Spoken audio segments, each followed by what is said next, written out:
Hello दोस्तों, स्वागत है आपका मेरे यूट्यूब चैनल टेक स्टडी IITपुर में। आज हम बात करने वाले AITT 116 के बारे में। एक अपडेट निकल के आई, उसके बारे में हम पूरी इन्फॉर्मेशन देने वाले हैं। तो जैसा कि आप सब देख पा रहे हो, अप्रेंटिसशिप इंडिया की जो ऑफिशियल वेबसाइट है, यहाँ पर जो AITT 116 का शेड्यूल जारी कर दिया गया है। इसका नोटिफिकेशन हमने डाउनलोड कर लिया है कि कौन से डेट में आपका क्या शेड्यूल रखा गया है, उसके बारे में हम यहाँ पर पूरी इन्फॉर्मेशन देने वाले हैं। तो वीडियो के अंत तक बने रहेगा, जिससे हम आपको पूरी अपडेट दे सकें। तो चलिए सबसे पहले हम उस नोटिफिकेशन को ओपन करते हैं जो ITT 116 का जो शेड्यूल है उसको जारी किया गया है। तो चलिए सबसे पहले उस PDF को ओपन कर लेते हैं।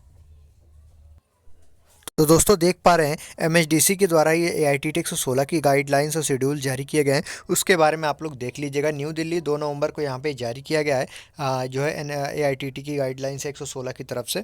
यहाँ पर क्या कहा गया, जो सब्जेक्ट है AITT 116 का जो है नोटिफिकेशन, वो नॉन ITI और फ्रेशर के कैंडिडेट है उनको एग्ज़ाम देना होता है। जिन्होंने 10th के बाद डायरेक्ट अप्रेंटिस कर रहे हैं उनको एग्ज़ाम देना होता है, और जो ITI करके अप्रेंटिस कर रहे होते हैं उनको सिर्फ उनका सेशनल मार्क्स वगैरह, प्रैक्टिकल मार्क्स वगैरह वो चढ़ता है, उनको कोई भी एग्ज़ाम नहीं देना होता। ये नोटिफिकेशन 25 जनवरी 2022 को आया था। उसी में ये कहा गया था कि अब ITI वाले अप्रेंटिस जब करते हैं तो उनको कोई एग्जाम नहीं देना, तो सिर्फ उनके प्रैक्टिकल के मार्क्स चढ़ करके डायरेक्ट उनको सर्टिफिकेट दे दिया जाता है। लेकिन जो 10th के बाद ITI करते हैं, 2 साल का ITI, 2 साल का अप्रेंटिस होता है, उनको क्या होता है, CBT एग्जाम देना होता है, उसके बाद उनका सर्टिफिकेट जनरेट होता है। यहाँ पर देख पा रहे हैं, यहाँ पे एक कंडीशन रखी गई है कि 31 अक्टूबर से पहले पहले जिनका ये अप्रेंटिस कंप्लीट हो रहा है, नॉन ITI, फ्रेशर ITI या फिर जो ITI के कैंडिडेट है, वही इस फॉर्मेट के लिए एलिजिबल है।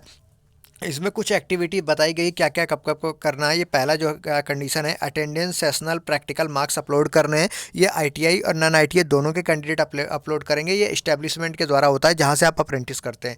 4 नवंबर से लेकर के 24 नवंबर के बीच में आपको अपडेट कराना होगा। 21 डे का यहाँ पे आपको टाइम दिया जाएगा। अब जो CBT एग्जाम है, सिर्फ ये नॉन ITI वाले देंगे। ITI वाले को सिर्फ एक ही काम करना है, इसके बाद डायरेक्ट उनका यहाँ पे क्या होता है कि सर्टिफिकेट जनरेट हो जाता है। अब ये जो अप्रेंटिस वाले हैं, नॉन ITI वाले हैं, इनको क्या है, CBT एग्जाम के लिए फ़ीस पेमेंट करना होगा। अप्रेंटिस के लिए 4 नवंबर से लेकर 28 नवंबर के बीच में इनको फ़ीस पेमेंट कर देना है। फिर वो ऑनलाइन मैपिंग सेंटर कब होगा, CBT एजेंसी के द्वारा कराया जाता है। 30 नवंबर से लेकर के 7 दिसंबर के बीच में वो मतलब एग्जामिनेशन सेंटर यहाँ पे ढूंढेंगे। फिर उसके बाद हॉल टिकट जनरेट कब होगा आपका, ये भी देख लीजिएगा। 11 दिसंबर से लेकर के 13 दिसंबर के बीच में आपका हॉल टिकट जनरेट हो जाएगा। हॉल टिकट डाउनलोड कब होगा अप्रेंटिस के लिए, 14 दिसंबर से लेकर के 24 दिसंबर तक आपके हॉल टिकट यहाँ पे डाउनलोड होने स्टार्ट हो जाएंगे। क्वेश्चन पेपर जो है CBT एग्जाम है, निमी के पास यहाँ पे एजेंसी के द्वारा पहुंच जाएगा 4 नवंबर से लेकर के 15 दिसंबर के बीच में। CBT एग्जाम का जो ट्रेड थ्योरी है या फिर जो है वर्कशॉप कैलकुलेशन है, एम्प्लॉयबिलिटी स्किल है, ये जो CBT एग्ज़ाम एजेंसी कराती है, ये 28 दिसंबर से लेकर के 29 दिसंबर 2 दिन के बीच में आपका एग्ज़ाम यहाँ पे होगा। अब यहाँ पे हॉल टिकट जनरेट होने के कुछ एलिजिबिलिटी क्राइटेरिया उसको देख लीजिए। सबसे पहले आपका अटेंडेंस 80% होना चाहिए। फिर यहाँ पे फॉर्मेटिव असिस्टेंट जो सेशनल है, यहाँ पे ट्रेड प्रैक्टिकल में 60%, यहाँ पे workshop calculation, trade theory, employability में 40% होना चाहिए, तो आप एलिजिबल है। तीसरी कंडीशन है कि CBT एग्जाम फीस आपका पेमेंट होना चाहिए, यस में। उसके बारे में यहाँ पे देख लीजिएगा, ये आपका फुल पेमेंट होना चाहिए, यस होना चाहिए। फिर कॉन्ट्रैक्ट कंप्लीट होना चाहिए 31 अक्टूबर से पहले पहले। मतलब ये 4 फिल करते हैं तो यहाँ पे आप एलिजिबल हैं एग्ज़ाम देने के लिए। अब यहाँ पे हम आगे की तरफ बढ़ते हैं। इसमें क्या है, आपका जो एग्ज़ाम होता है, एग्ज़ाम पैटर्न 2 टाइप में होता है, एक नॉन इंजीनियरिंग, एक इंजीनियरिंग कैंडिडेट। जो इंजीनियरिंग कैंडिडेट होते हैं उनका जो है पहला एग्ज़ाम होता है, उसमें ट्रेड थ्योरी के 50 क्वेश्चन होते हैं 100 मार्क्स के। और जो दूसरा एग्ज़ाम होता है उसमें वर्कशॉप कैलकुलेशन के जो होते हैं 25 क्वेश्चन होते हैं 50 मार्क्स के। एम्प्लॉयबिलिटी स्कूल के होते हैं 25 क्वेश्चन 50 मार्क्स के। लेकिन जो नॉन इंजीनियरिंग कैंडिडेट होते हैं उनका पहला पेपर होता है ट्रेड थ्योरी 50 क्वेश्चन 100 मार्क्स के। एम्प्लॉयबिलिटी जो होता है 25 क्वेश्चन 50 मार्क्स का। इनका एम्प्लॉयबिलिटी स्किल या फिर जो है वो सॉरी यहाँ पे वर्कशॉप कैलकुलेशन या इंजीनियरिंग वो नहीं होता। अब यहाँ पे CBT एग्जामिनेशन फीस आपको कैसे पेमेंट करना है, अगर आप ट्रेड थ्योरी का एग्जाम दे रहे हैं तो 213 रुपये पेमेंट करेंगे। वर्कशॉप कैलकुलेशन या एम्प्लॉयबिलिटी का एग्जाम दे रहे हैं तो 213 का करेंगे। अगर आप तीनों का दे रहे हैं, trade theory, workshop calculation, employability skill, तो 376 रुपये आप पेमेंट करेंगे।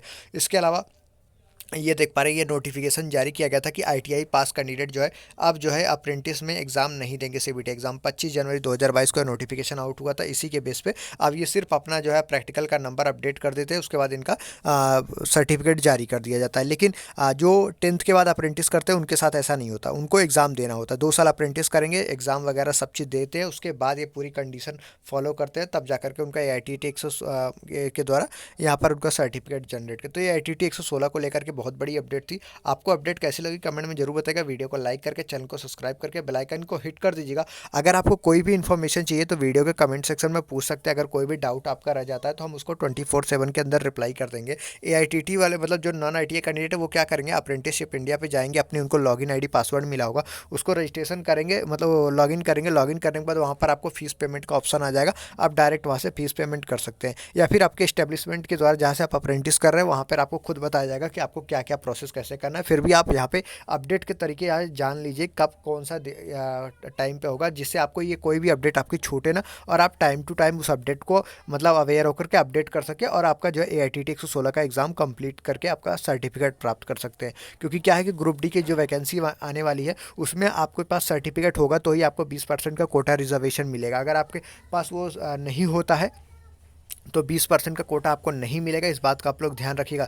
केवल सर्टिफिकेट जिनके पास होगा सिर्फ उन्हीं को मिलेगा। अगर आपका सर्टिफिकेट अभी नहीं आया है या मतलब फॉर्म भरा जाता है उसके बाद आपका सर्टिफिकेट आता है तो आप 20% के कोटा में नहीं रहेंगे, आप 20% के कोटा से बाहर हो जाएंगे। मतलब ग्रुप डी के जो ऐसी छूट होती है ग्रुप डी से में ITT अप्रेंटिस वालों की, या जो रेलवे से अप्रेंटिस करते हैं वो आपकी छूट खत्म हो जाएगी। वीडियो कैसी लगी कमेंट में जरूर बताइएगा। वीडियो को लाइक करके चैनल को सब्सक्राइब करके बेल आइकन को हिट कर दीजिएगा, जिससे आपको कोई भी अपडेट हो आपको तुरंत मिल सके। और इस वीडियो को आगे तक शेयर भी कर दीजिए अपने दोस्त यार तो, जिससे वो भी इस अपडेट से अवेयर हो सके कि ITA 116 का अपडेट जारी हो चुका है, मतलब शेड्यूल जारी हो चुका है, और वो अभी आपके पेमेंट हो रहे हैं CBT एग्जाम के। मिलते हैं नेक्स्ट वीडियो में नेक्स्ट अपडेट के साथ, तब तक के लिए स्वस्थ रहिए, मस्त रहिए। जय हिंद, जय भारत। और हाँ, इस PDF को हमारे Telegram channel tech study ITI पर शेयर कर दूंगा, जिसका मैंने लिंक वीडियो के डिस्क्रिप्शन में दे रखा है। आप जरूर ज्वाइन हो जाइएगा, जिससे आपको ये अपडेट मिल सके, कोई भी अपडेट आपसे छूटे ना। Thank you.